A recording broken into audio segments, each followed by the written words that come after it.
আমার ক্লাসে সবাইকে স্বাগত। তোমরা নিশ্চয়ই খুব ভালো আছো আর মন দিয়ে পড়াশোনা করছো। তো চলো আজকে আমাদের ক্লাস শুরু করি। আজকে আমাদের পড়ার বিষয় ক্লাস 4-এর আমার গণিতের 120 পৃষ্ঠা। 120 পৃষ্ঠায় দেখি কি আছে। স্কুলের পাঁচিল রং করি।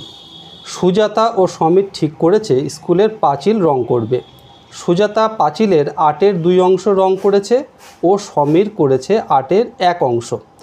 ওরা দুজনে মোট পাঁচিল রং করেছে 8-এর 2 অংশ যোগ 8-এর 1 অংশ। তো 8-এর 2 অংশ আর 8-এর 1 অংশ মিলে কত অংশ হবে?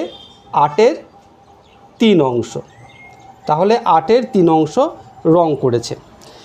আর কতটা রং করা বাকি আছে?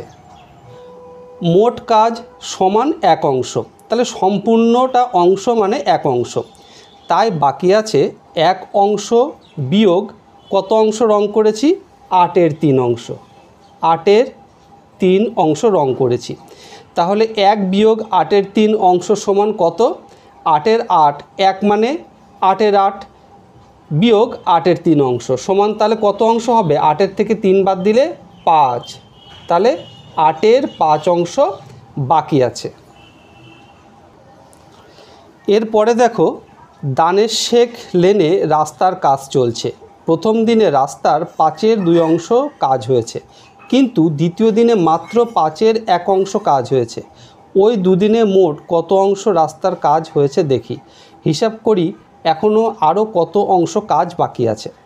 তাহলে প্রথম দিনে কাজ হয়েছে 5-এর 2 অংশ ও দ্বিতীয় দিনে হয়েছে 5-এর 1 অংশ।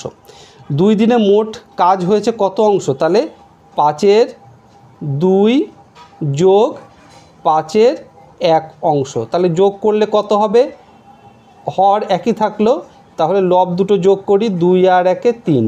তাহলে 2 দিনে 5-এর 3 অংশ কাজ হয়েছে।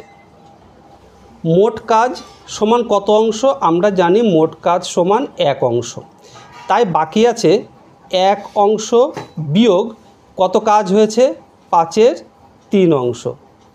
তাহলে আমরা লিখতে পারি 1 অংশ মানে কত? 5-এর 5 অংশ বিয়োগ 5-এর 3 অংশ। তাহলে 5-এর 5 বিয়োগ 5-এর 3, তাহলে কত থাকবে? 5-এর 2 অংশ। তাহলে দেখো, এই 120 পৃষ্ঠার অঙ্কগুলো আমরা সমাধান করে ফেললাম।